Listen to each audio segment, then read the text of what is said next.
Ladies and gentlemen, welcome to the Pro Wrestling World Talks with Dan and Mac. My God. Sometimes you just, because last week, of course, we're talking about the presidential election and how that is shaping the entire nation, maybe even in the world in some aspects, correct? And then the next, so you think to yourself, it's just like you have a nice little relaxing weekend and business is going to be able to come back to somewhat normal come Monday or Tuesday for that matter, because some of us had holidays on Monday to celebrate Veterans Day, which I'd like to take this opportunity to thank all the veterans out there and hope you enjoyed your Veterans Day and thank you for your service. Some of us, though, in this program decided to get more heat on them than Dominic Mysterio. Hi, everybody. I'm your host, Daniel Burke, and I'm joined by my co-host this week, Viva La Raza, Mac. Wow. Yeah. Just throw that out there and put all the heat on me. I think it's somewhat telling that I shared a Eddie Guerrero meme this morning. It was very telling. It was. I didn't really think about that until you shared that little tidbit. So thanks for that. I'm not. The thing about it is you didn't even lie and cheat and steal. It's just the fact of is that somehow you just have a lot of heat on you. We won't be getting many cameos in this program for a little while. Let's just say that. So I just wanted to start off this week and making sure that everybody is in a better place than they were last week. The world of professional wrestling seems to be shaping up itself for a while. And especially with WWE, considering the fact of that every week now, it just seems like, where the fuck are they going? Like, what are they doing now? And considering the fact that we already know what the Raw results are going to be, so really we didn't have to know what was going on SmackDown this week, which is why we're recording during SmackDown. Considering the fact of that Safe Light doesn't really... Safe Light seems to not work with our schedule they're just like, well, look, I understand you record on Thursdays, but we have to fix the windshield on Thursday. So that's going to hold you up. So Friday it is. So that's where we're at. Can you just go fuck yourself now? Look, that could have been me. That could have been me. That couldn't have. I could have been throwing myself under the bus. Instead, you decided I'm just going to throw myself in front of it. Christ almighty on a cracker. Go ahead, just bury yourself, why don't you? I wasn't even saying anything that could have been related to you. Okay, so first of all, just fuck yourself, okay? Second of all, it was not my windshield, it was my back glass, which is, for those that drive SUVs, you know what that is. It's the back window. And listen, I am putting stuff in the back of my car. I'm trying to get in as much as I can for just reasons. And my back window decided to be like, yeah, you packed a little bit too much bullshit. And you know how like you might hit something, it cracks and stuff like that. Oh no, it shattered. And just since we're on the topic of it, thank you Safely, because you did a bang up job of trying to actually clean all that shit out, and I really appreciate it. Just standout service. Just not gonna lie, sponsor us, please. They really are an amazing company. They did a bang up job. I was a little miffed I couldn't get an appointment the very next morning because it did happen at night. I understand why though. They did tell me that a lot of the stuff they get in, they don't have on site for security reasons, so they ship it in overnight and stuff like that, or drive to wherever the warehouse is, which I didn't ask where that is. But again, standout service. No complaints. My insurance covered everything as well, so even better. I'll never forget when I was a wee lad, and I was helping my dad with a paddle boat, getting in the back of it was, I think, the first pickup he had, the Dakota. Yeah. Yeah, it was the Dakota. Short bed on it, but we were trying to get the paddle boat in, and we slammed it. And all of a sudden, I just hear that little tape part just kind of whispering in the wind, and I just look at the back of it. I'm just like, wow, you're not going to like this.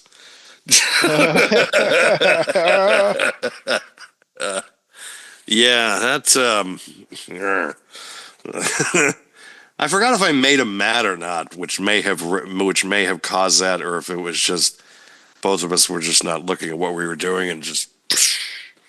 But yeah, and that was also before Safe Light was a thing, so Yeah. that was I have to wait a while before, and that was a newer vehicle, and it was like we have to order a custom shield for the. It's just like, oh my god. I just want to get this fixed. But I have to come in. I have to admit that this whole Survivor Series thing I'm has kind of just baffled me over the last week. Like, it has just taken this many turns because you just ever since Crown Jewel, it's just like, okay, so Sammy is going to be a part of this. Oh, they're doing a fake on this because it's just like, oh, Roman is just like, oh, they're not, Jay and him are having issues. And then by the end of the night, it's like they're all they're just working together as a team. No, like they didn't put it off another week. It's just like within an hour, all of a sudden, all four guys are just like, woohoo! Original Bloodline, woohoo! And now it seems that Seth Rollins is going to be the fifth member, and Bronson Reed is going to be the fifth member of the Bloodline 2.0. So now Roman Reigns is going to be now teaming up with Seth Rollins again, and Bronson Reed is like, I mean, why? Bronson Reed looks like he fits in with them anyways. I mean, he does. I will say that. Not it's not a race thing when I say that. Just throwing that thing out. We get what you're saying. It's a vibe. It's fine, right? It's yes, a vibe. It's a vibe. He looks like he would fit in with the Bloodline. With Seth Rollins, it's like, he's like, I'll die before I team with either one of your teams, and it's just like, oh well, Bronson Reed might be in the Bloodline team, so I guess I'll work with Roman. It's like, come on, I guess. It's like, it's just, all I did was try to fight this guy for 3 years, and now it's like, it's not just Seth, it's now Sami Zayn and Cody Rhodes have gone back and just said, yeah, I'll team with you. And it's just like, what the? And Jey Uso, same thing. It's like he just has that aura about him. It's just like, I really don't have to apologize, but will you work with me? And then they're just like, yes. What? Shouldn't you be apologizing? That's what baby faces do. They realize the error of their ways. Not Roman. He just goes out there and he's just like, I'm still who I am, but I respect who you are. And it's just like, could you just say you're sorry and apologize for being a dick to literally everybody for the last 4 years? Nope. It's like we talked about with Rhea Ripley, though. It's just like, no matter what she does, she's over. Like, she's supposed to be a heel going into the, thing with Liv Morgan. It doesn't matter. She's so way, way over. It's literally the same thing now with Roman Reigns. I don't have to apologize for shit. I'm still a heel, but you get a cheer for me anyways. And not for nothing, that was probably the last 2 years of him in the Bloodline anyways, before he lost to Cody. People were cheering him. You're supposed to be the heel. People acknowledge me. Okay, sure. I acknowledge you. I'll cheer for you. It's just, that's the way it's been going. He doesn't even need to recruit for these people. He's got other people that he's pissed off. Like, he's got Jey Uso, like, he's got Jimmy, who he's pissed off before. And Jimmy's like, I'm going to go get Jay. He goes and gets Jay, and Jay's just like, don't piss me off, Roman, again. And Roman's already pissed him off and talked back to him. And then he goes and convinces Sammy, and then Sammy's just like, no, Roman, fuck you. Roman's like, no, fuck you, Sammy. But then at the end of it, it's just like, well, throw up the one. And now all of a sudden, they're just like, they're going to go and get Seth. Sammy's recruiting Seth, and Seth is just like, fuck this. Why am I doing this again? Why am I getting sucked into this? And now all of a sudden, we already know what's going to happen on Monday night. So what's going to be the logical conclusion is Seth Rollins is going to be a member of the fucking goddamn original Bloodline at Survivor Series. Because this all makes complete fucking sense. Because it doesn't make any fucking sense whatsoever. God damn it. Yeah. It's tough, man, because I don't know why they're doing it this way either. I get it from certain standpoints, don't get me wrong, but at the same token, I'm like, are you serious right now? Why do it this way? Like, you're probably not gonna have Cody Rhodes versus KO at Survivor Series. So why not add Cody? Like you've already teamed with him earlier in the year, so why not do it again? Then you could maybe have a fifth on the Bloodline that maybe doesn't have a feud with Cody per se, but would at least be a more logical solution than fucking Bronson Reed of all people. I don't know. I don't get it either. It's just asinine to me. I'm just looking at all this now, and I'm just theoretically just like, but why? Like, why are we at this point of just, because you could do a 4-on-4. You don't need 5-on-5. Like, you just don't need the 5-on-5 aspect of it. Didn't they do that a few years ago too? I believe so. I think that's they've done it in the past, but I think with the Undisputed Era, they've done the 4-on-4. Yeah. Because I don't know if the Undisputed Era had a fifth member. So they've done the 4-on-4 before. They've done it in NXT. They may have done it in WWE. I don't remember to recall, because at this point they all kind of blend together, to be quite honest with you people. And I think this is the third year they've done it. So my logical kind of thought process would be just do 4-on-4.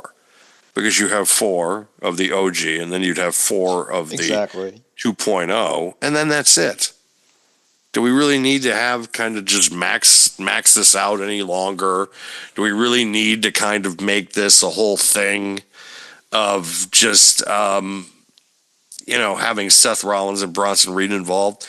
Because the two of those guys can just have their own match and have it mean something and have it be kind of, hardcore enough. But I know with this War Games match, you like it to make it a big spectacle and make it this big kind of marathon match at the end where you kind of just throw everything in there together.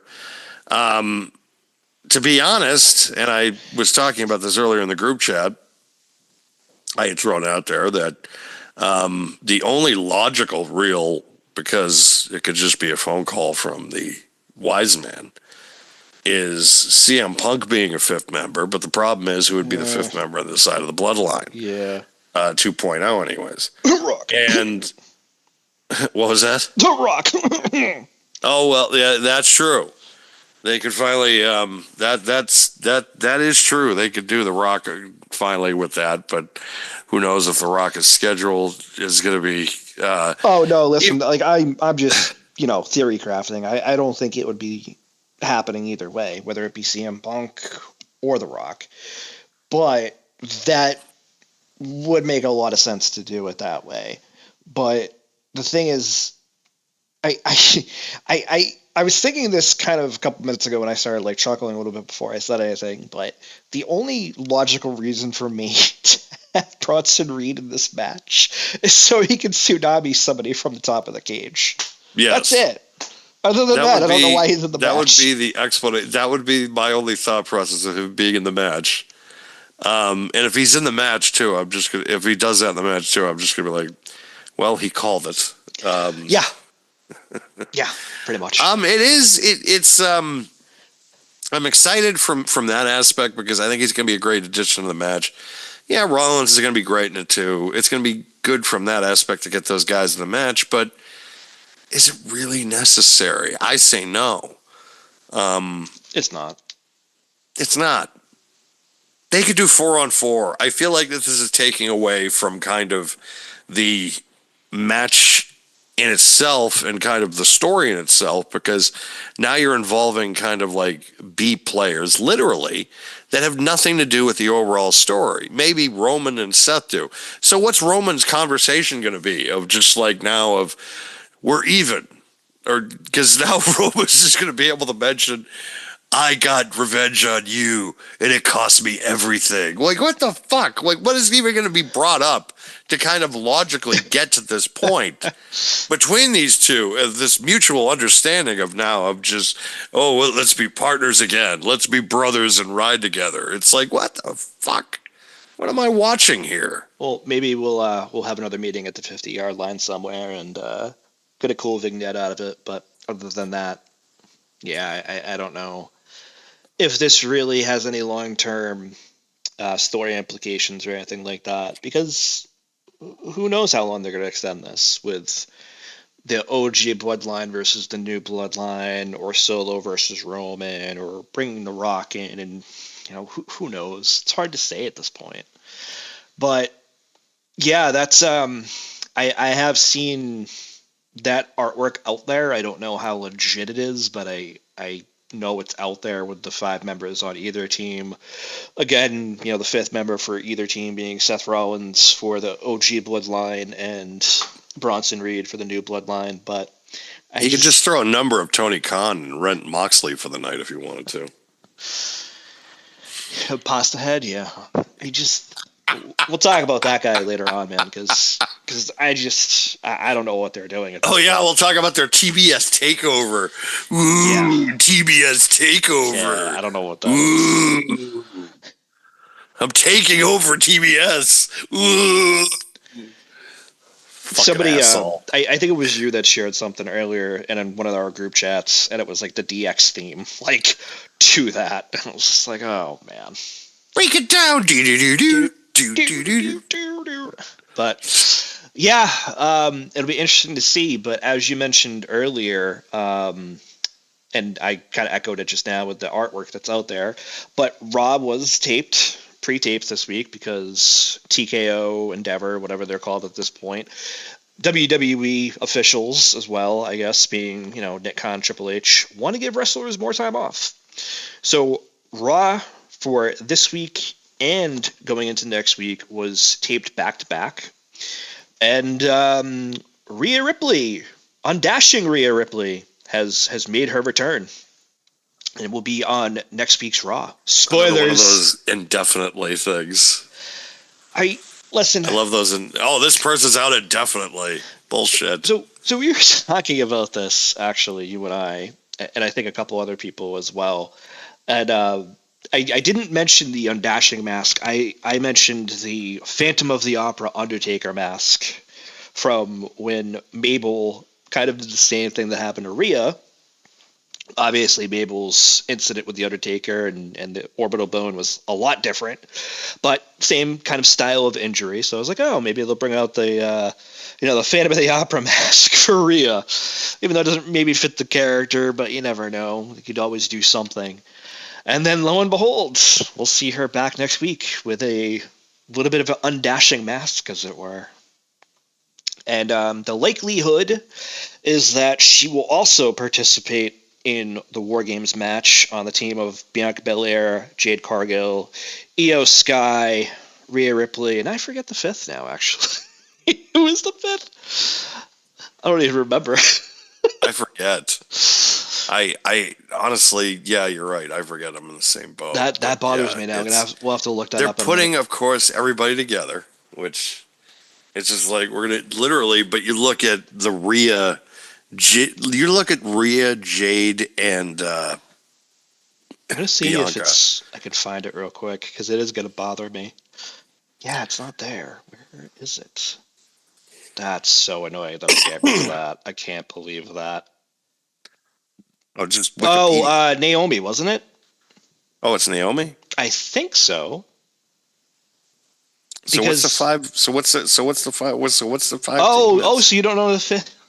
Oh man. Yeah. So Team Naya basically is Liv Morgan, Raquel Yep. Rodriguez, Nia Jax, Tiffany Stratton, and again, I don't know if this is official artwork, so take this with a grain of salt. Candice LeRae, What? your WWE Women's Speed Champion. Yes, Candice LeRae is the supposed fifth member for the women. How is Candice LeRae all of a sudden now like Because one of the she top? somehow ingratiated herself with Nia. I don't know. She was the fucking goddamn like tag team with Indy. She was the way with Indy Hartwell and doing nothing not with the that way for anymore, ages. my guy, is it? Yeah, no, because they sent her. They sent Indy Hartwell on her very way out of the company. So fair all night, folks. Yeah. Yeah.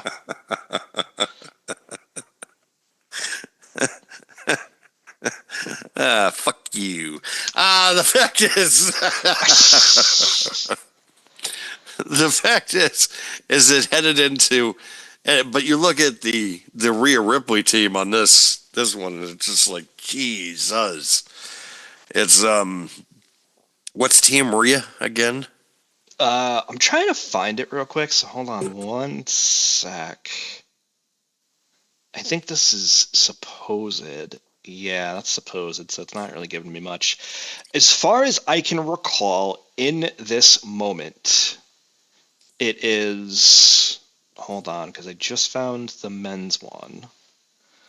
WWE Survivor Series Women. Let me just try that. But as far as I can remember, it is Io Sky, Rhea Ripley, tag champs of Bianca Belair and Jade Cargill, and I think the fifth is Naomi, if I'm not mistaken. Io Sky. Io Sky is technically a face now, yeah. So did she separate herself from Damage Control? No, but they've kind of made that, hey, we're over again, so we're going to be faces. Oh, okay. Yeah, you know what? EO has kind of entered that category of her career now where it's just like, yeah, you're over as a I babyface. think Kyrie kind of has too, honestly. So, well, they all have. Yeah, I'll say that. They all have. You're right. Asuka, too, has earned that respect when she comes back. But Io Sky, too, with this matchup is literally like the MVP. Like the most valuable player as far as her history is concerned with this match, not only in WWE but also in NXT. And this is an all-time team. Not only I think for if when they're talking about the history of powerful teams, like they always think of '90, that Ultimate Warrior team of the Ultimate Warrior, Kerry Von Erich, and the Road Warriors. So literally it was all of the Warriors from the 80s because it was Kerry Von Erich, the modern day Warrior, the Ultimate Warrior, and the Road Warriors, the Legion of Doom, all on one team. What's another great one? Hulk Hogan. Don't tell me my internet is backed up again. No, you're okay. Oh, okay. I don't know why it paused. Yeah, that's fun. Yeah. Okay, good. But is it still going? Yeah, good. We're good. Okay. But what's funny is that so you have that Warriors team, and then you have like 1989, the Hogan team, the Hulkamaniacs with like Hulk Hogan, Demolition, and Jake the Snake Roberts. I think the 88 team with the Mega Powers was also another great one. There's been really some great ones over time. But you look at this women's team and you can put that in that category of just excellent kind of teams going into Survivor Series. Not just in War Games specifically, but also because you can now count these as kind of like those 5-on-5 matches, those 4-on-4 matches of when we grew up. I mean, those matches are those events are truly something special. Probably my favorite is our childhood because of just the teams that were put together back then. Because it's all your favorites together in one team. Like 90 holds a special place just because of the Ultimate Survivor Series match at the end where Hogan and Warrior team up, where Warrior is still, he's the champion. But I think that was the ultimate decision where everybody was made of just Warrior's champion, but we still love Hogan more. And that was also the night where it was the greatest debut, but also the worst debut in the same night with The Undertaker and the Gobbledygooker. And of course, the Gobbledygooker went on to have a 30-year masterpiece career, and the Undertaker was never heard from again after that night. Oh man, Gobbledygooker. At least they did a box set of that, which is fantastic. The fact that they did a box set for that for Mattel, and they now, and it's coming in December. I already have the pre-order in, as I was explaining to Mac, that I have now, I think, 2 orders currently with Mattel, and then I have 2 with Ringside, 3 actually with Ringside Collectibles now, and then 1 with Amazon. The Amazon order is for they did a box set of the Ultimate Warrior and Papa Shango.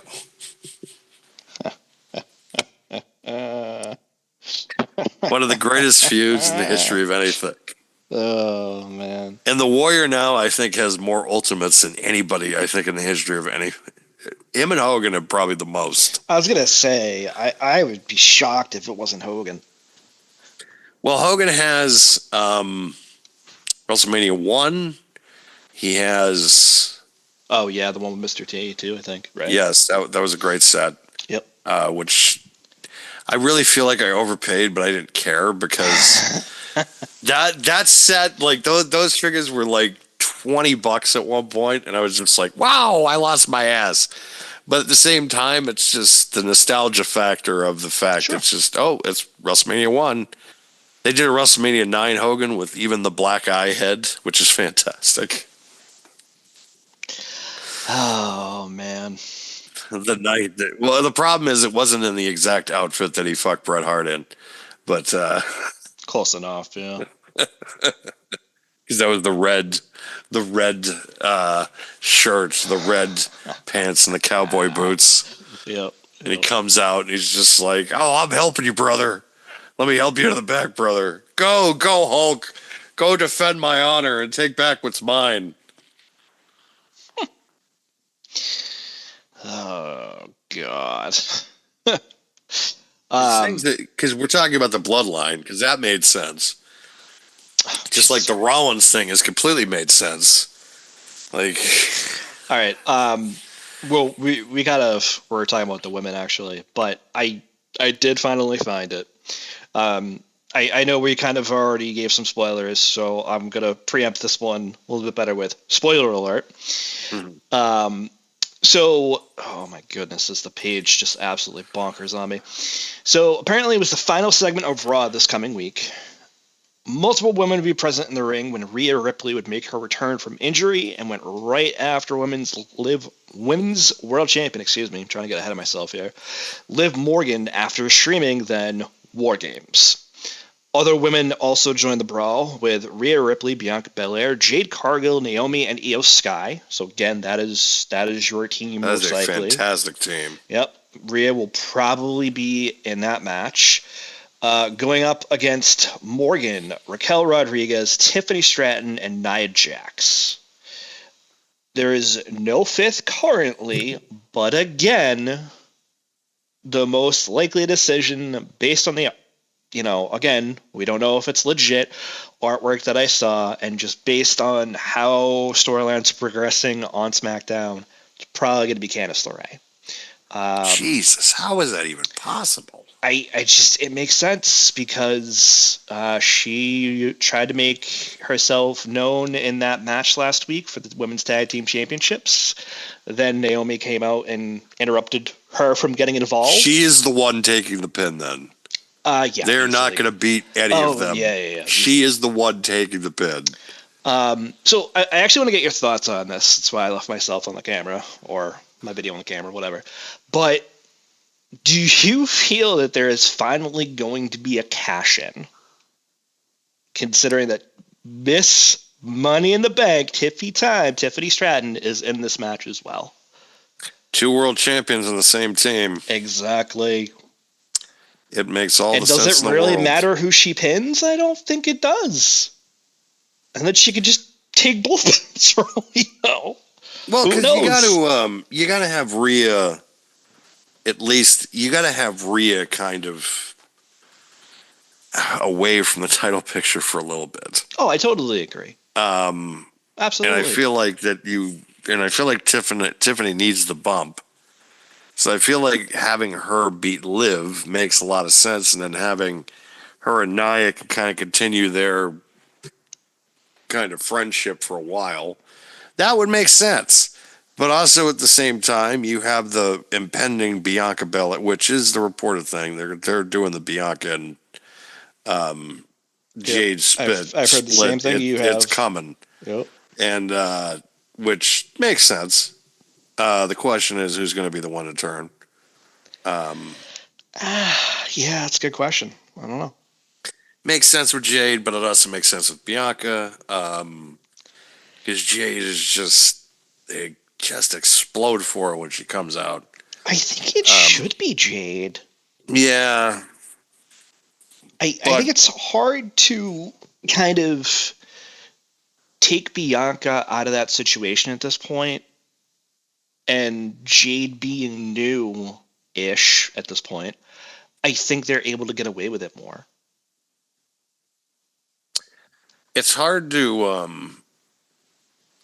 turn Bianca at this point too, just because of the fact that she's kind of in that Becky Lynch category of her career, where it's just like you can't turn her. Well, speaking They're of gonna Becky, real quick, did you hear the news this regardless. week?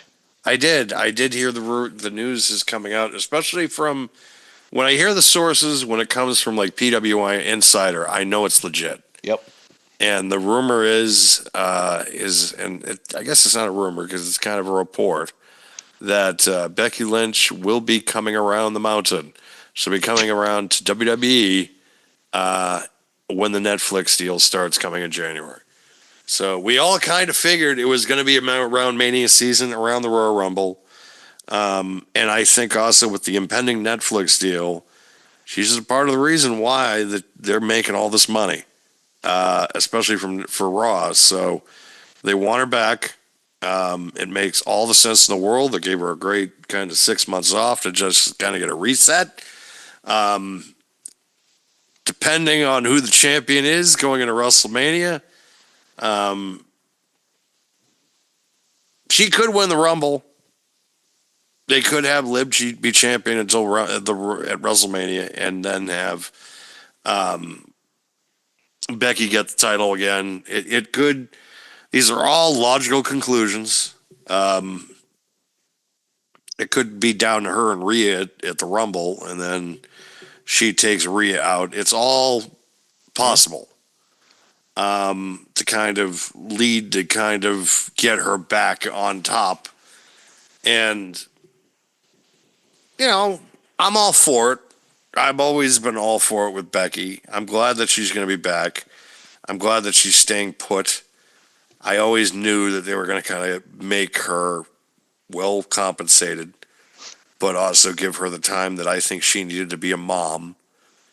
And they are a company now that is all about people's mental health and all about also, hey, we understand it's a grind. We understand it's a challenge, this industry. So if you need time off, you got it. CM Punk has talked a lot about that because of the fact that he could just go on the app now and just ask for time off, and they're just like, you got it. It's a completely different company now, where it's just you don't have to be on the road 200 dates a year anymore. Concerning the fact of that, also with Endeavor and TKO, they have been openly talking about scaling back events. They had 200 live events last year. That includes TV. That includes the house shows. That includes the pay-per-views, the international dates. Yep. They want to cut back from 200. So they could be running 3-4 days a week. That's it. And That includes the European shows. And that includes now cutting out, we're not going to be running these small seat shows anymore. We're not going to be running these like 7,000 seat like theaters or amphitheaters anymore. Those days are over. We're no longer going to get the old days of, you remember the Cape Cod Melody Tent back in the day? Oh God, yeah. Yes, they used to play the Melody Tent every year. Those days are gone. Oh God, yeah.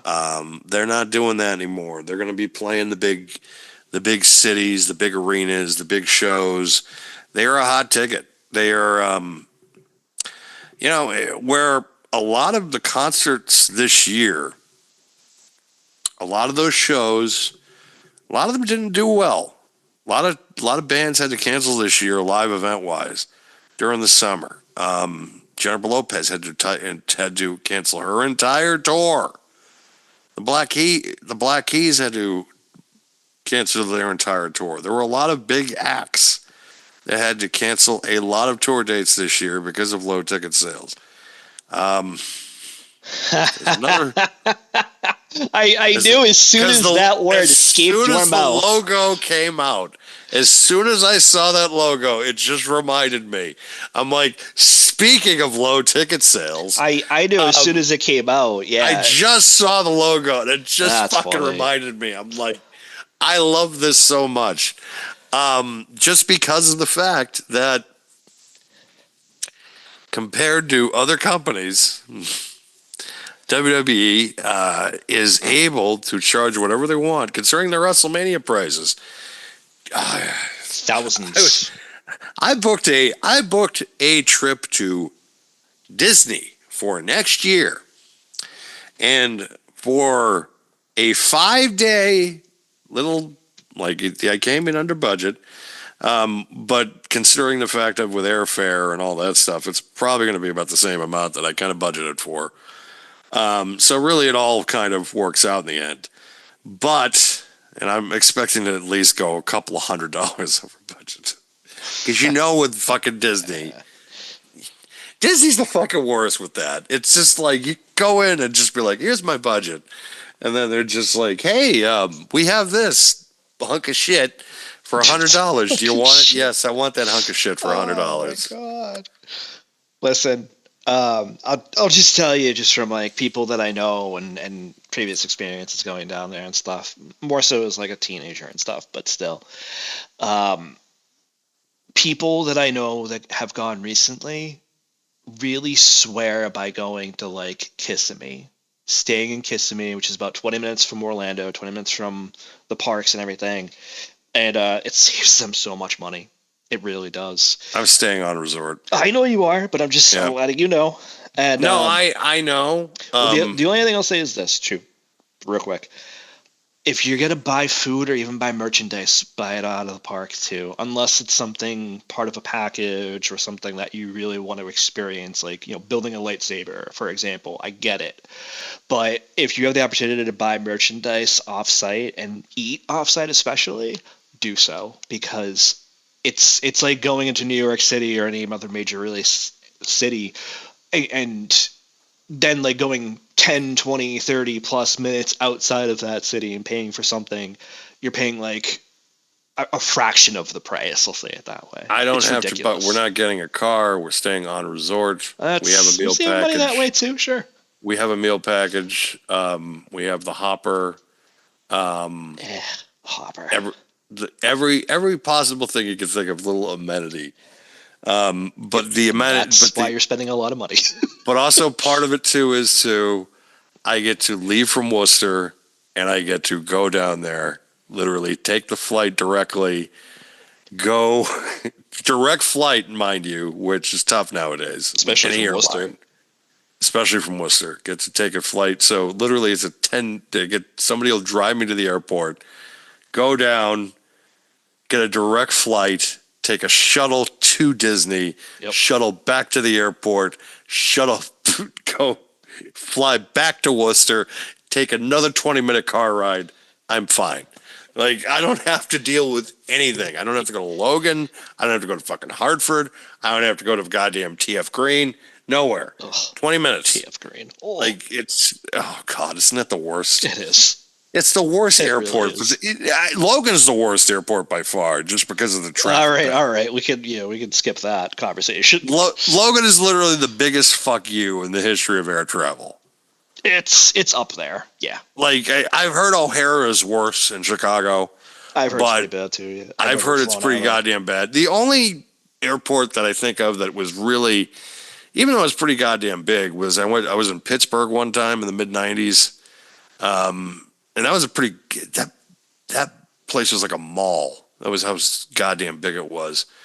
Which one? And JFK. no, this is I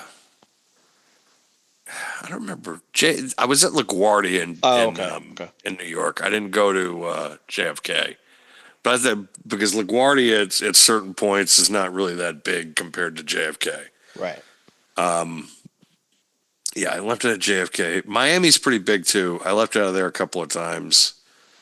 But yeah, I remember Pittsburgh being the biggest one, but Miami being the worst one that I think I've ever been to, other than Boston.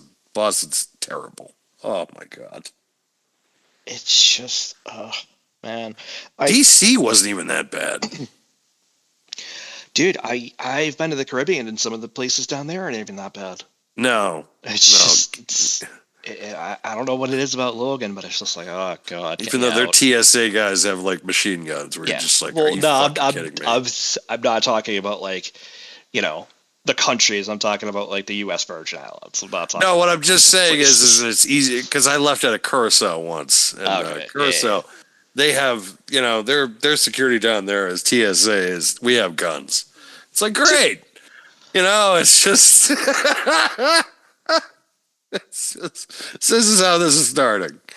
But that was I was there before certain habits now where I probably wouldn't be trying to smuggle things down there. Let's be honest. What risk can I take? I feel like we just made some watch list somewhere or something, man. No, not a chance. Not a chance. For one thing, because for one thing, now they would. It's not like they listen to our conversations or anything, right, people? Like, Yeah, not helping. Not helping. All right. Anyways, so the other match that I saw in the card after the War Games matches, the only one that I see here is Gunther versus Damian Priest for the World Heavyweight Championship. Yep, the rematch. Yep. I don't know how to feel about this. I don't. Damian Priest has really no momentum. Really not much momentum coming into this, considering the fact he just lost to Dominic a few weeks ago on Raw. Yeah, and I see a lot of personalities, pundits, whatever have you, kind of talking about the same thing. It's like you lost to Dominic the week before, then you win a fatal four-way the next week. Like, okay, like why? Like, I don't get it either. I kind of agree with them. I don't think he has momentum. I think that honestly, I don't think he's taking the belt off Gunther. I just don't. I just don't. I don't see that happening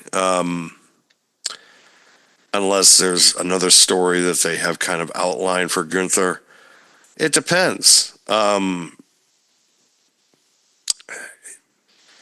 That's the one thing with Triple H's booking is again, it's very. You think he's going to go one way and it goes another way.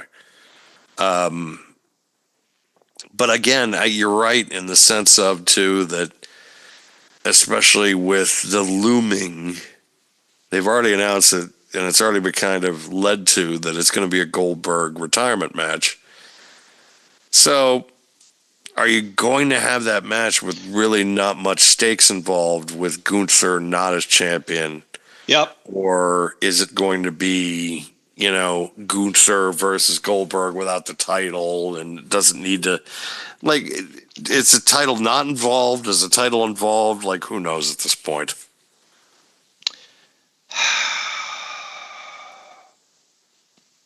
That's my only comment. Just a sigh, just a complete and utter sigh. I listen, on the line or not, he's not gonna win.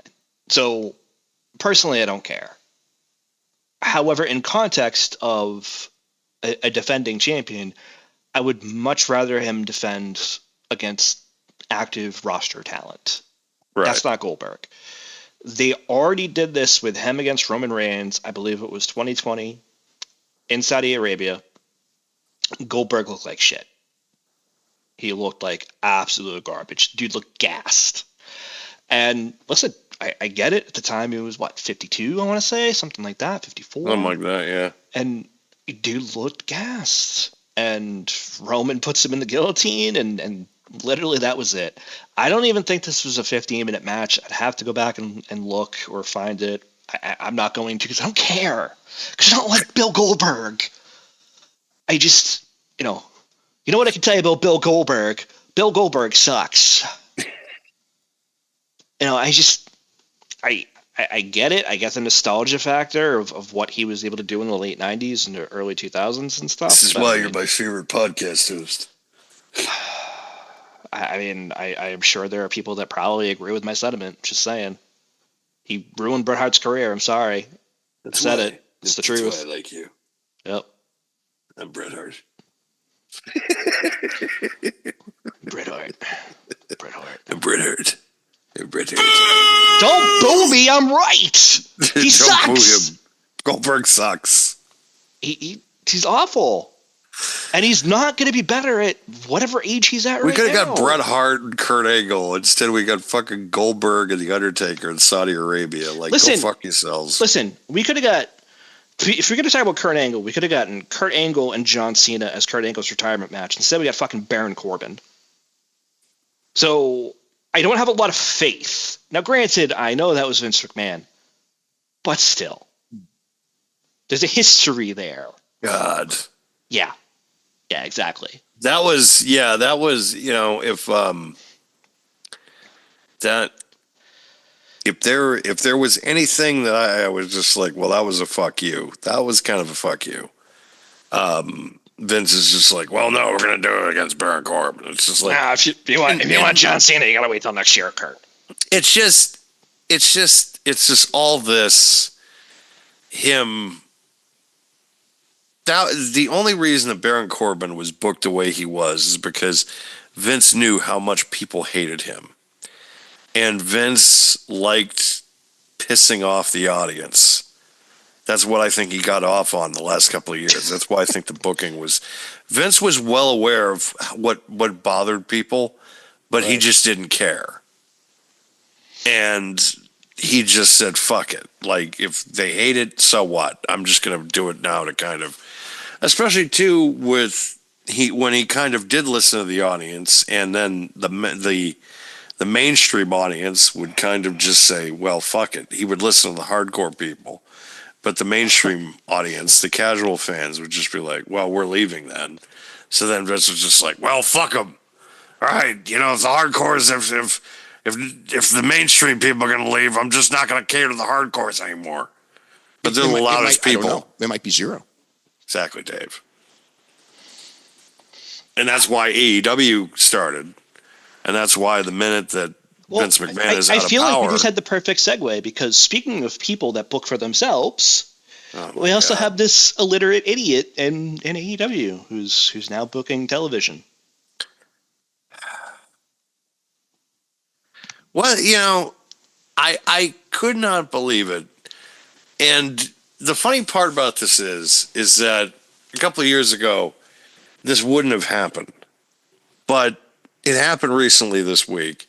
And I rarely do this. And I used to have to think about this now, about not commenting on things that they post. So AEW decided this week that the big kind of preview that they were saying, and they promoted this quite a bit.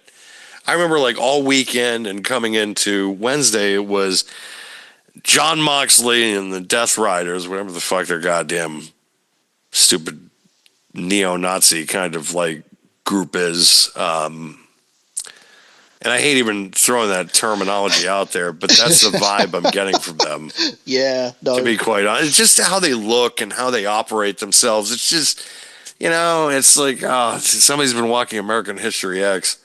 And I look at those guys, but Moxley was supposed to do this like TBS takeover, right? So they show up on TV at almost 9 o'clock on TV on Wednesday night. They come out and cut a promo, and then they come out, and then they leave a little bit after. So that's a great fucking takeover, right? Like, you're out there for 10 minutes. You don't even come out for the beginning of the show. You're out there an hour in. And then you're out there, you cut a promo, and then you leave right afterwards. Yeah, that's called a fucking takeover. What a bait and switch. So I made a comment.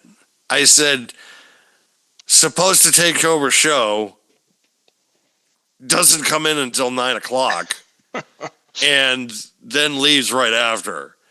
And I actually got people, there was like 9 likes, no angry reactions, and one person laughed. So I was like, well, that's a positive, number one, because I've commented on their stuff before, and I've had people on my inbox come after me and call me a WWE zombie before. This was a couple of years ago. I think probably like 2021, probably 2022, probably around that area. Exactly.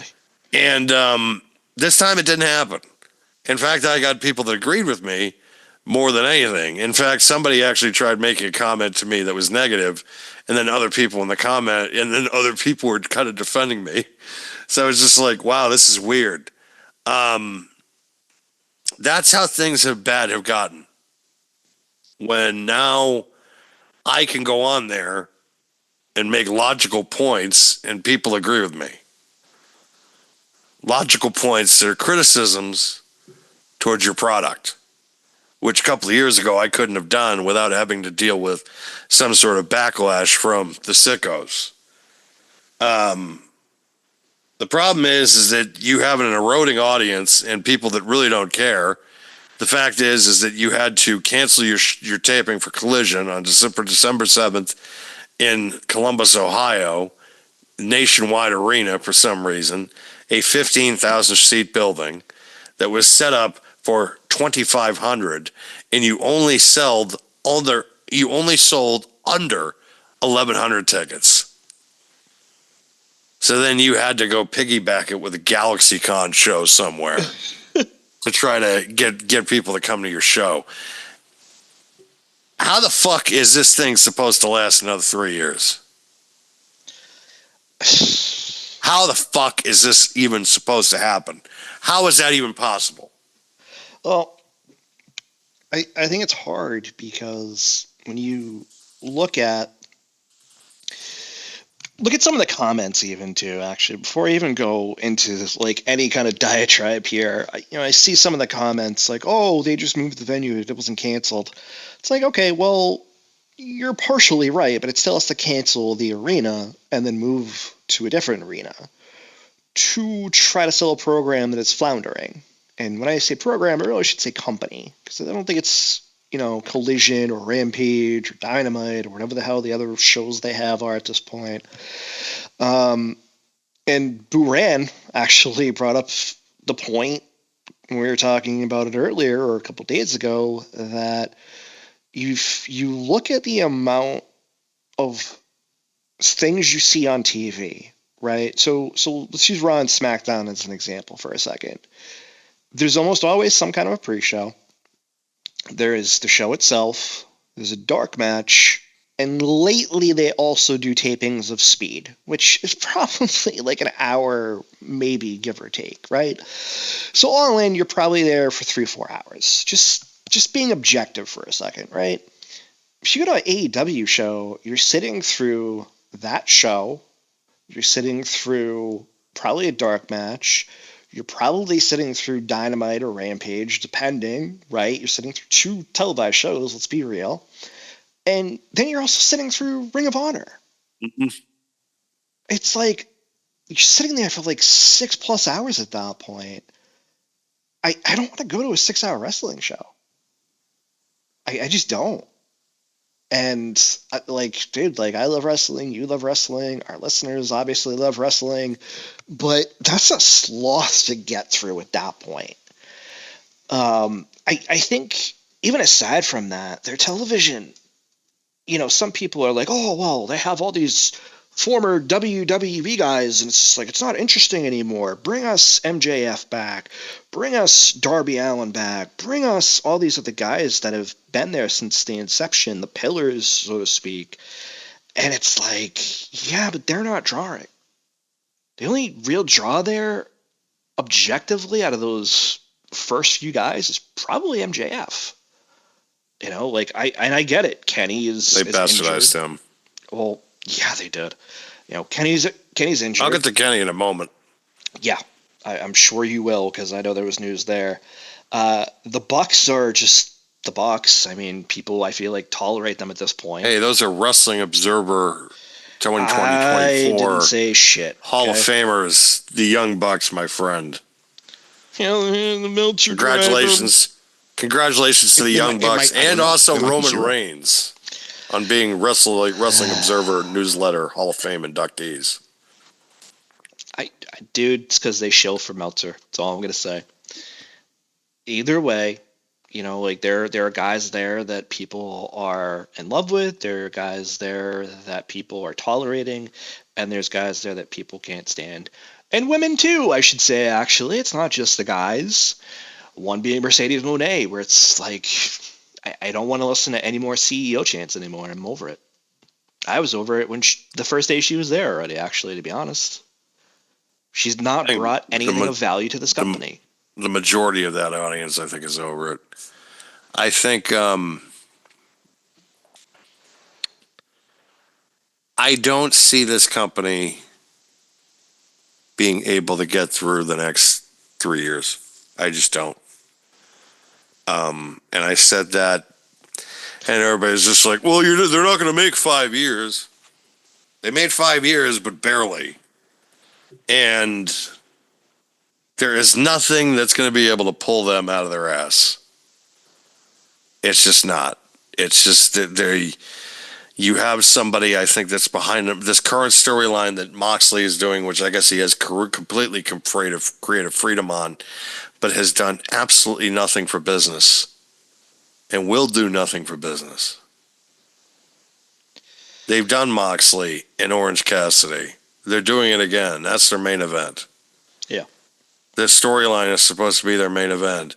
When going into the show that this storyline kind of kicked off at, business wasn't really doing great anyway. So it's just, business ain't, because you left people with a sour taste in their mouth at the end of that last pay-per-view.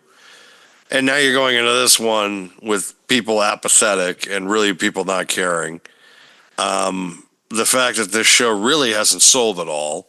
It's the week before Thanksgiving, which also they have their Dynamite in Chicago that night before Thanksgiving, and that's usually a special episode. Right. This Adam Cole, MJF, Roderick Strong thing is just completely asinine and stupid. Yeah, they should have just ended it. They should have just ended it. I still don't get why they didn't. I get that it was hot, but that was months ago, and they both got injured. Like, now they're just forcing it, and that makes it less engaging to everybody else. But now MJF is not even involved. Well, I mean, Adam Cole is not even involved in the matchup of the pay-per-view. It's going to be him and Roddy. It's going to be MJF and a Roderick Strong one-on-one match, which, quite frankly, Wonder who's winning that match. it's just, who cares? It's predictable, but no one cares. There's no heat to that, but there's also no heat to this Adam Cole thing either. So it's just, this is, I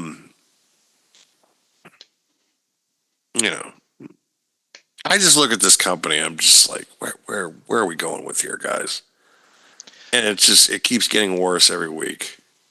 I know the ratings were just like, well, they were in their range, just under 700,000. They were at like 666 something. the devil's number. Yeah, I was gonna say, man. But it's just, it's the same thing every week. It just is. It's just, would they promise something, but this whole thing was supposed to be just like TBS takeover, and it's just like you're out for one segment, you cut a shitty promo, and then that's it. Like, you're gone for the rest of the night. It's just like some fucking takeover, dude. You didn't even come out here and do. It's just bad. It's just bad. It's bad for business. It's bad for your audience when you're promising them something of just like, oh, they're taking over TV tonight, even though the majority of the public knew, even his audience probably knew that this thing was just going to be bullshit. And then you just serve them nothing. In the end, you serve them nothing. But you serve and them it's bullshit, just, like you said. yeah, it's just, yeah. And we need to get to the Kenny Omega thing, because Kenny Omega is proving to me again that his relationship seems strained with AEW. Yep. Or Tony Khan really doesn't know what he's doing, because apparently Kenny is returning to New Japan for Wrestle Kingdom on January 4th. He will be returning for New Japan Pro Wrestling to wrestling from his diverticulitis, and not going to AEW first. Because in his words, not mine, he told this to Frightful. I think that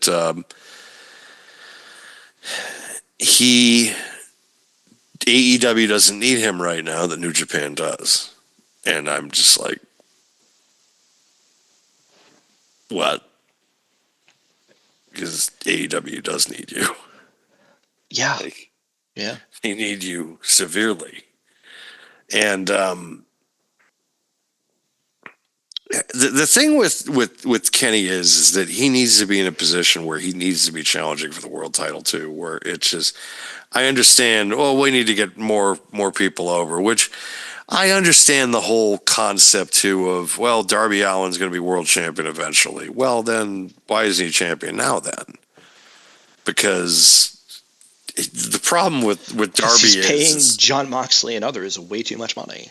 that's true, but also too, the problem with Darby is that Darby has lost so many times in big spots that people just automatically assume that he's going to lose in big spots.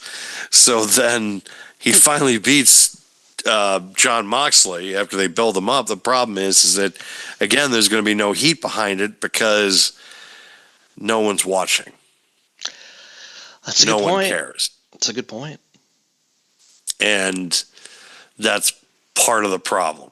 Like, the people that care about this product, the people care about this company, are the same people that watch every week, are the same people that buy the merchandise, the same people. It's the same loyal fan base that he has had since the very beginning. But the problem is that that's even eroding too. Yeah. But it's also it's also a simple fact.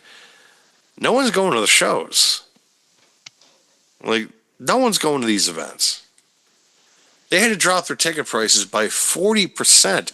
That includes pay-per-views, because the pay-per-views have been doing such slow numbers. Well, we also heard the rumor that their Providence show, they were trying to get seat fillers. That wasn't a rumor. That was a fact. And the fact, too, that that wasn't just like seat fillers, like regular, like for section like 206. This is like on the floor. Yeah, front rows. They ended up behind the announcers at one point. Like, that's how bad things have gotten. That's where they're at as a show of just they. This is indie. This is very like small time indie kind of shows, and I've known a lot of indie shows that have sold better. I remember I remember when I went to New Japan in Lowell in 2019. That building was full.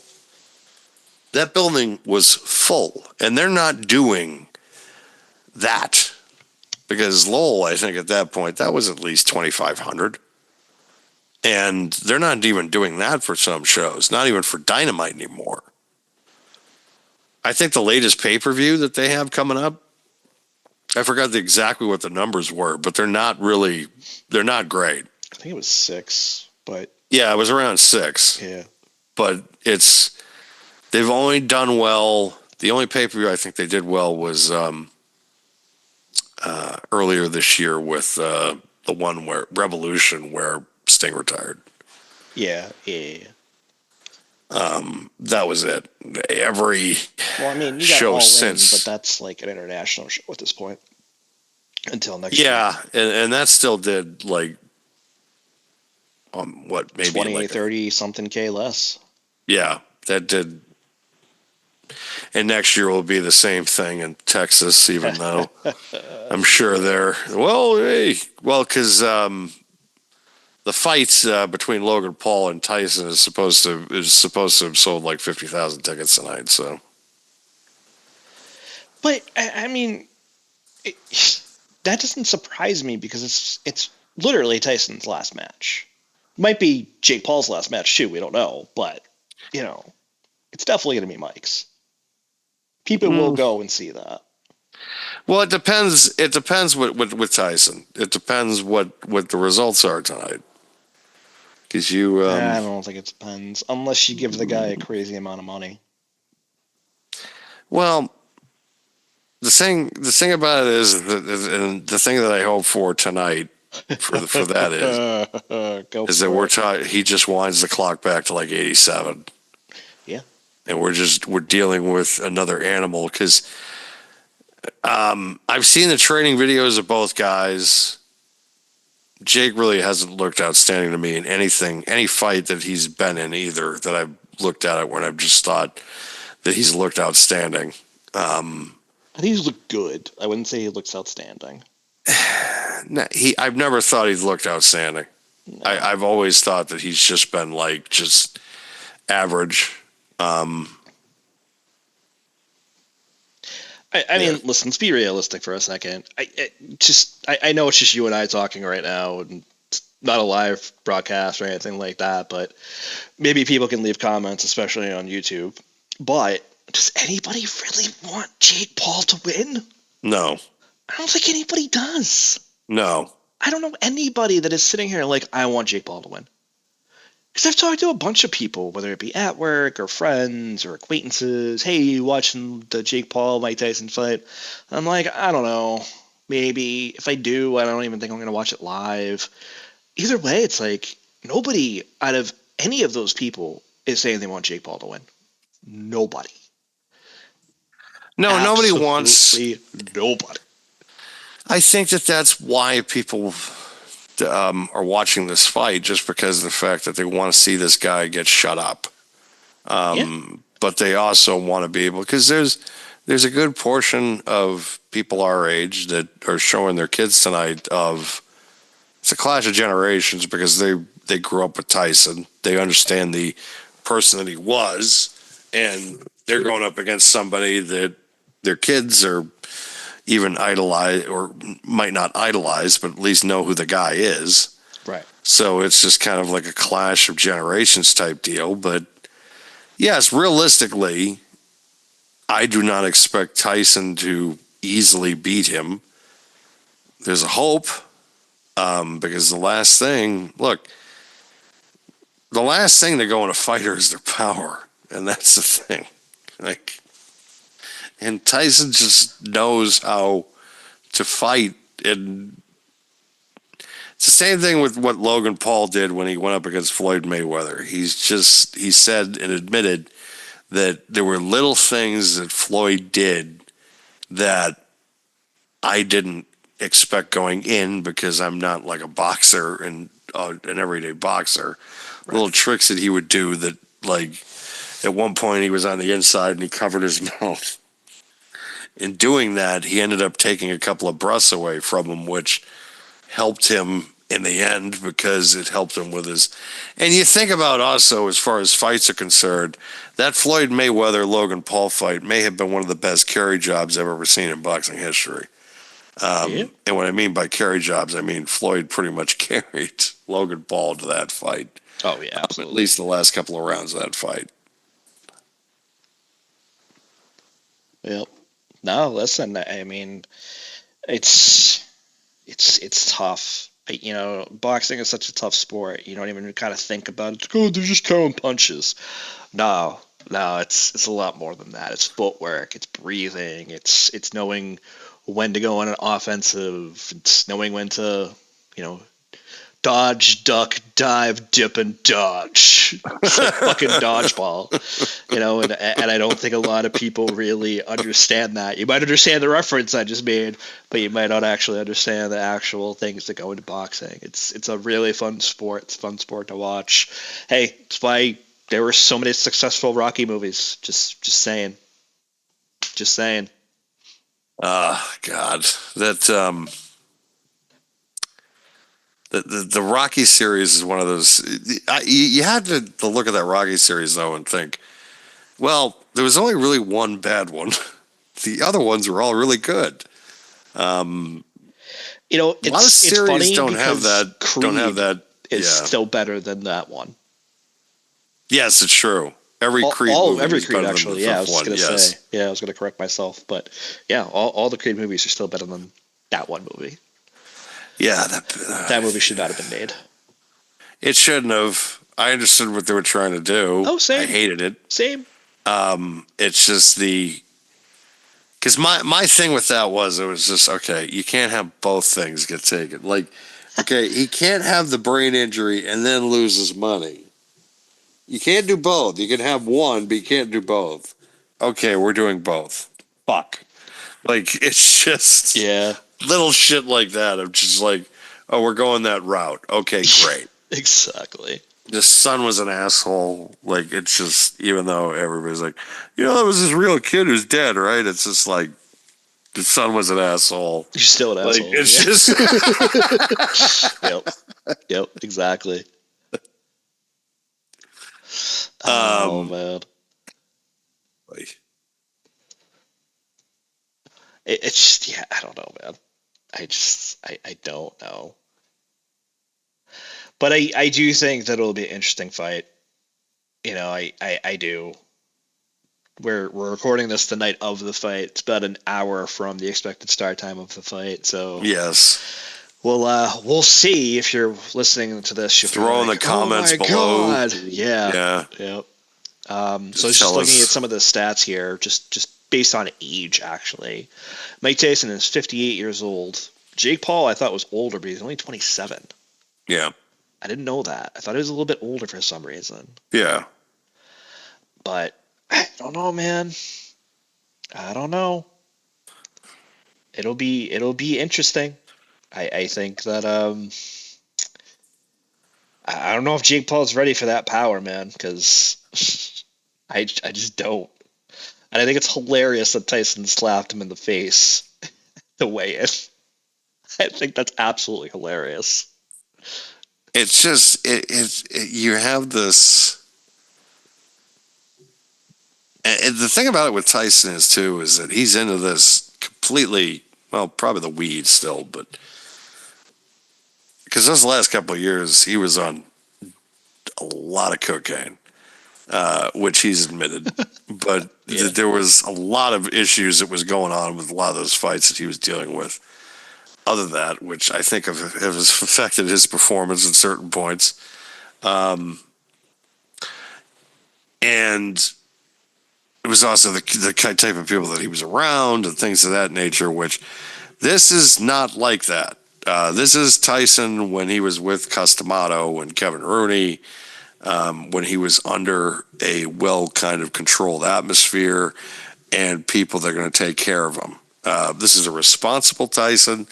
This is also someone that I think is extremely focused. Oh, yeah. And also, from what I hear from an interview that he did is he said his kids think he's done nothing. Like his kids have not seen him in his prime, so he might go into this with that killer instinct of just like I might want to turn this back for one night, which Yeah. it Something all to prove. depends. It all depends what kind of goes. I know that he got paid.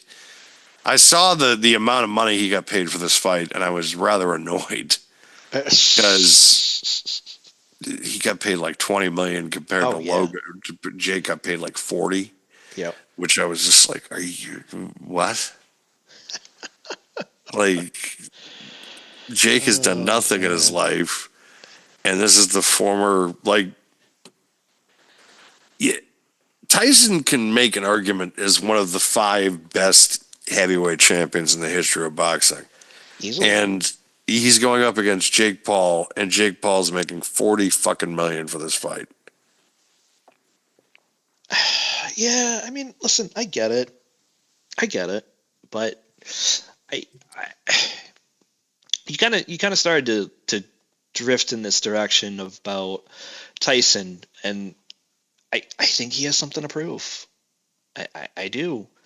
And not even just the things that you mentioned, but, and I'm sure Tyson pays attention to this, did you know that Jake Paul is actually favored in this match?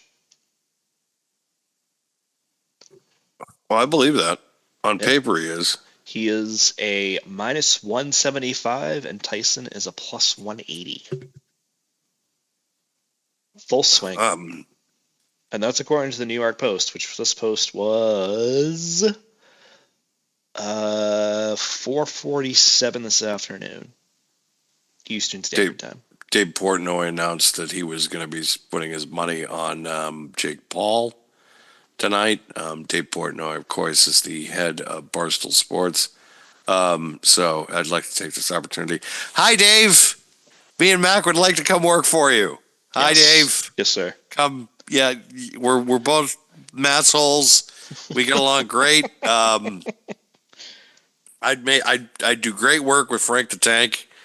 So Frank the Tank would hate me.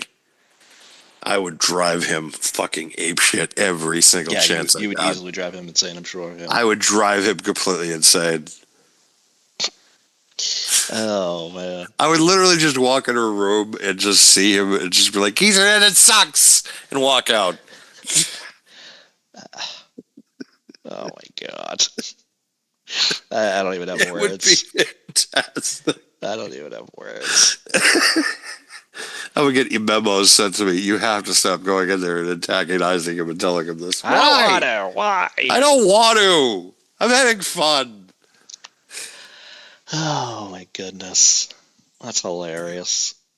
But yes, Portnoy is going for Jake Paul in this fight, which, look, on paper, you could sit there and say whatever you want, but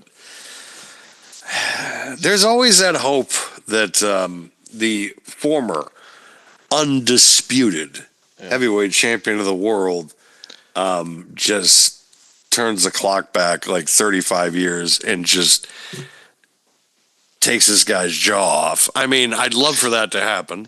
If he dies, he dies. Exactly. Really. I thought it was the best reference to make, and I think it was. Ivan Drago. If he dies, he dies. Anything he hits, he destroys. He destroys it. Listen, I mean, I'm sure Vegas is seeing a lot of money flow for this fight. So, for all the bettors Not out Vegas there, even. It's just everything. get DraftKings. Well, that's what I'm saying. Everything. Yeah. All those FanDuel, all these apps. It's all Vegas to me. Yeah, we're all. That's. Me and you were just still saying, are there bookies now? No, you can just do it on your phone. Oh yeah, shit. Oh yeah. Like those bookie days are over.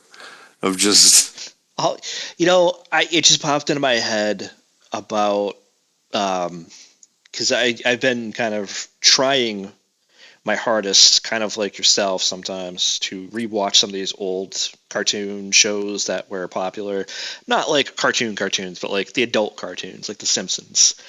And if you get my meaning, all I can think of is, but you have a gambling problem.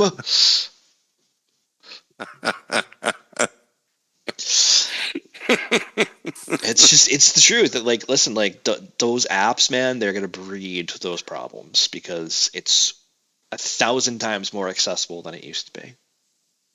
I have not signed up for one account yet.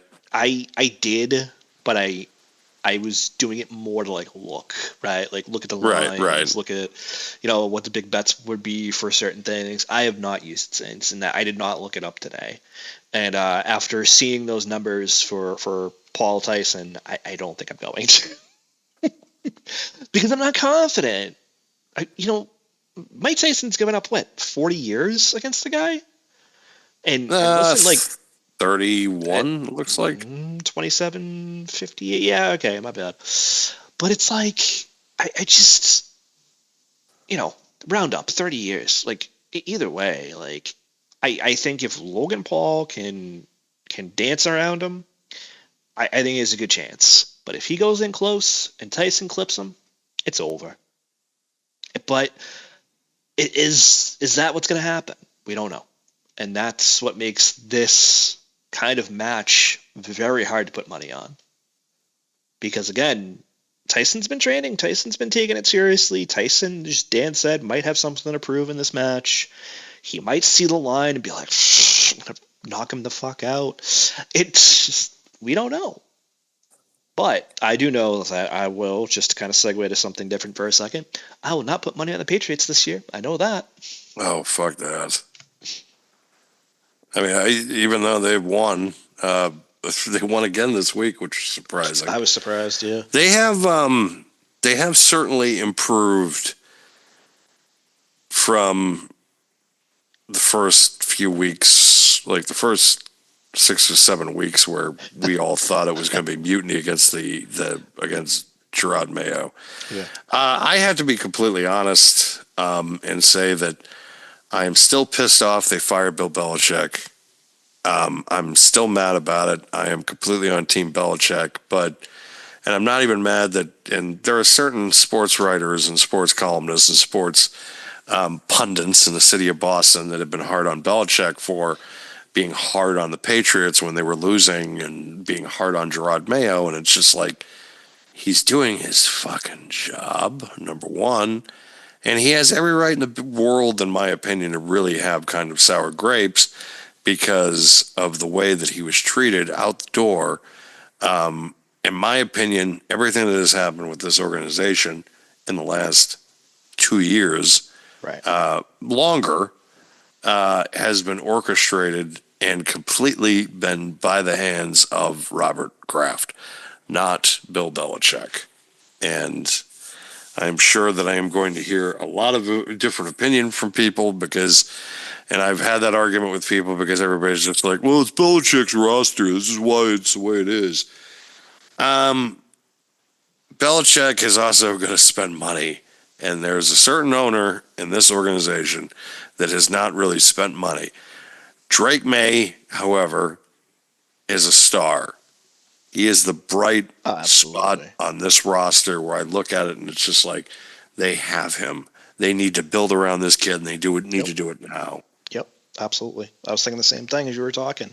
They got a great piece in Drake May, and kind of like what they did at the tail end of the Bledsoe era, going into the Tom Brady era. They gave the guy weapons, and Brady was able to utilize the same weapons and bring us 3 Super Bowls in 4 years. Yes, it's a dynasty, was the call from Gino Capoletti at the time in Boston radio. And they went out and they signed other pieces later on, and they won 3 more in a couple of years. So I think it's perfectly doable to have a guy like Drake May and then build around him. And they've already got a couple pieces, but they need to add more, and they definitely need to add some pass protection, because if they're able to do that, Rodmore Stevenson can run out of the backfield, run into the flat, and catch ball and ride 25 yards probably. They would be able to better the run and then better the pass game in full tandem.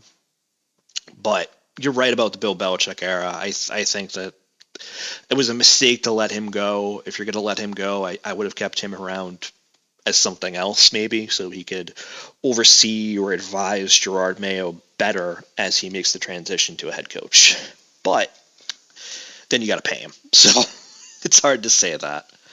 But overall, I Or at least if they didn't get Belichick and they wanted to move on from Bill Belichick, at least bring in Mike Vrabel instead of this Gerard Mayo Was deal. he still under contract though?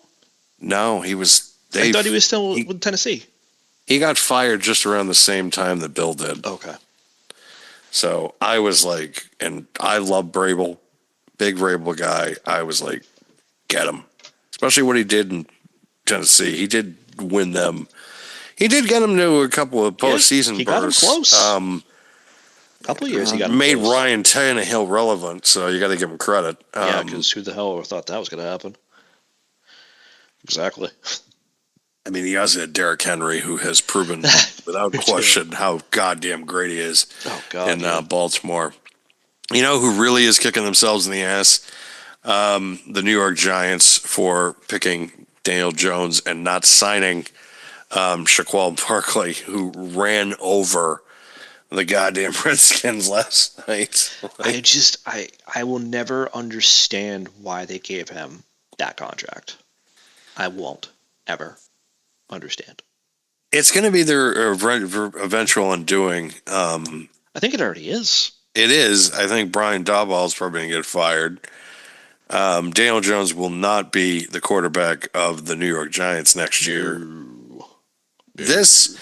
I do expect the Giants, though, to be also in on the Bill Belichick sweepstakes this year because he's always coveted that job. Yeah. Just going back to his days with Bill Parcells. Yep. So he's always coveted that gig. So that is a distinct possibility of him going there. However, the more time goes on, the more the Jerry Jones seems to be unwinding in Dallas.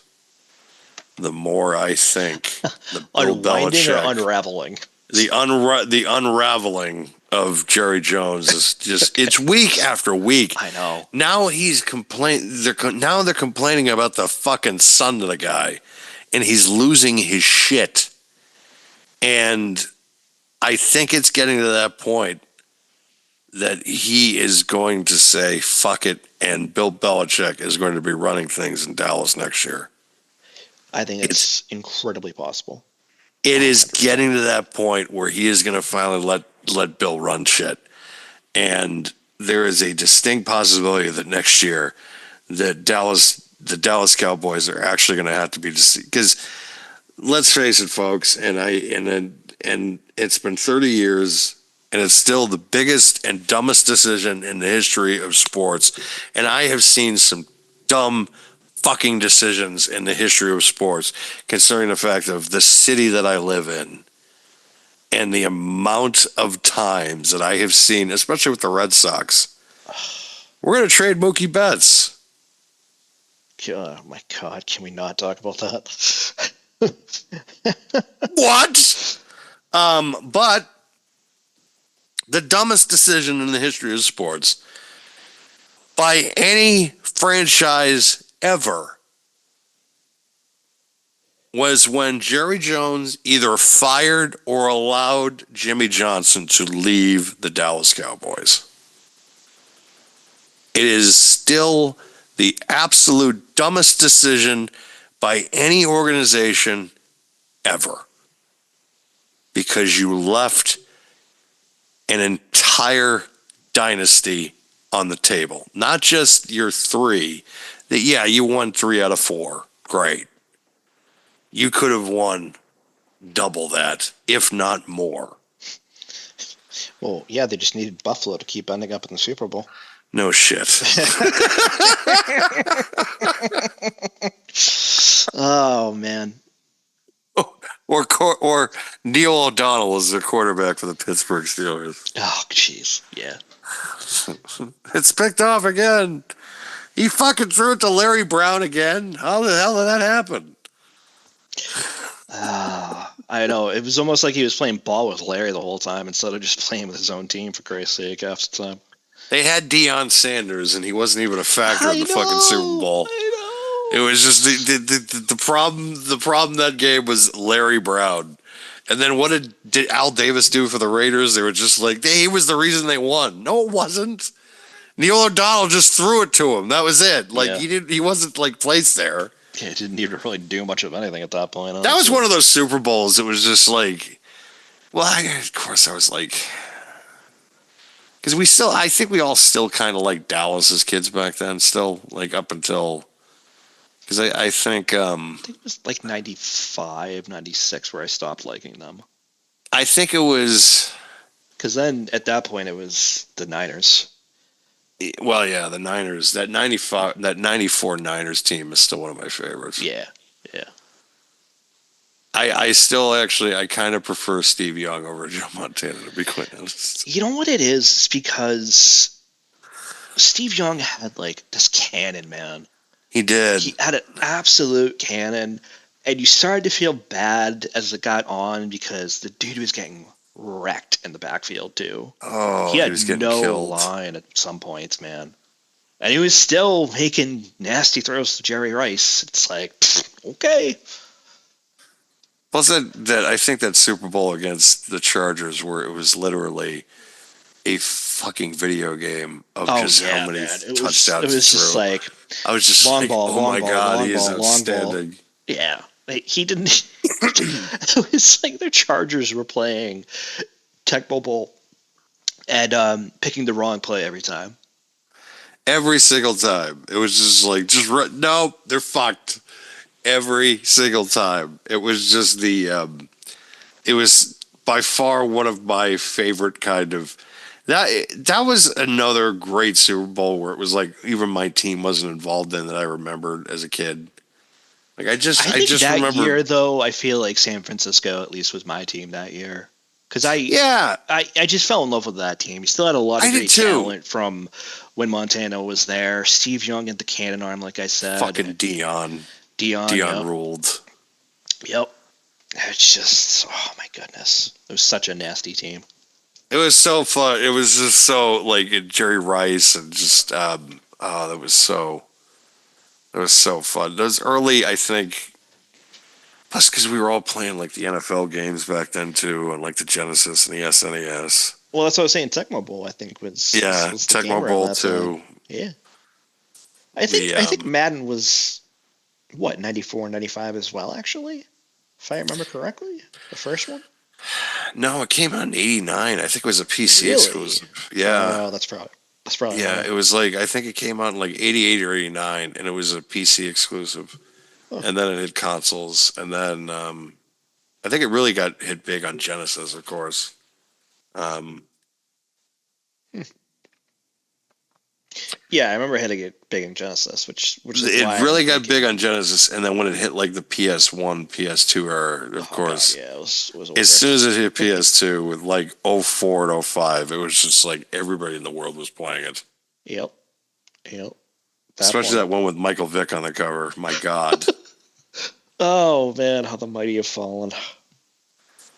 Well, I do remember the 1 year where also that was the year that probably the last great year as far as video games for sports is concerned it was NFL 2K5, which they decided, the one with Terrell Owens on the cover. Yes. They decided 2K was like, all right, we're going to charge $20 for this.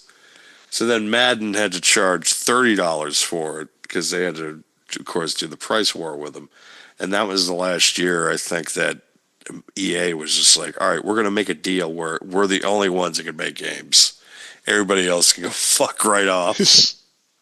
So in the process of them doing that, they have literally created it literally has become WWE 2019, 2018, 2017 with Madden, where it's just, oh my God.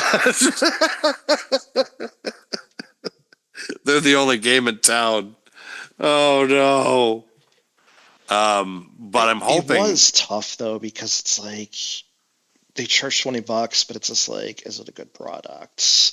And then like, oh, you see Madden, you got to pay that much, and it's a little bit more. It's just like, okay, that should be better because you're paying more. It's like it was a mess. 2K5 they still actually mod and still play Yeah, it. yeah. And actually Madden 2005 was actually a really good game, to be quite honest as well. Like, it was a very good competitive year as far as the titles were concerned. Yeah. I miss that era of gaming though, because there was so much good stuff. Like, it was also like MVP baseball and SmackDown versus Raw era, where even that's not all bad now, because I look at with especially with, I don't know if you know this, but WWE 2K24, they released the WCW pack this They weekend, did. Yep. which DDP, which the Great Muta, Yep. and then Lex Luger. Then I saw Mr. Perfect and the Iron Sheik in the WCW pack, and I was like, wait a second. Yeah. Yeah. I thought the Mr. Perfect one made a little bit of sense, but the Iron Sheik, I was like, really? They also added a little bit of an arena too, if I'm not mistaken. Ball Brawl. Yep. 4 single matches and also for the War Games match. So it's like, well, that's a nice little Easter egg. Yeah. Yeah. But this is kind of what I was saying back then when we were talking about it when I first bought it. Like, I'll buy it because this one I feel like is a year that you should buy it. Like I said when I bought it, when we tried to play it and then got copyrighted. It was I just knew it was going to be one of those years that they'd keep adding to this one because it's 40 years of WrestleMania. Why not? So. I was happy with the purchase. I don't think I'll buy it again this year. I don't. Well, who knows what 2K25 is going to look like? I mean, listen, you got a point, but they have added. I mean, because the way that things are changing, as far as Jesse Ventura's back with the company now. There's been talk that Demolition's going to be finally going to be coming back with the company. The tires have been kicked on that at least, so it's just a lot of these people that were persona non grata for so long because of certain people that were in charge, dickhead, that now things are able to kind of, bridges are being mended with certain talents, so, which is great. I've heard Victoria ended up is going to be signed a Legends deal. I heard that too. Yeah, where she was away from the company for a long time. I've heard the same thing with, of course, with Jesse Ventura. I've heard Demolition again. They're kicking the tires on that. I've heard just all these talents now that are just there. Well, the Legends are being treated right for one thing. Yeah, which I think is a big part of it. Oh, absolutely. Arn Anderson and Tully Blanchard were mentioned a while ago back. They're back in the company now. So it's just all these guys are finally now being able to be treated with respect and now being able to come back and also not have to go to AEW for greener pastures to make a payday. Speaking of Legend t-shirts, you got to go with this. The 92 Rumble one, which of course I had to wear it tonight because I was just like, you got to bring it out for this. I gotta say, man, it feels weird that the Rumble is like 2.5 months away. Just around the corner. It feels so weird. It really does.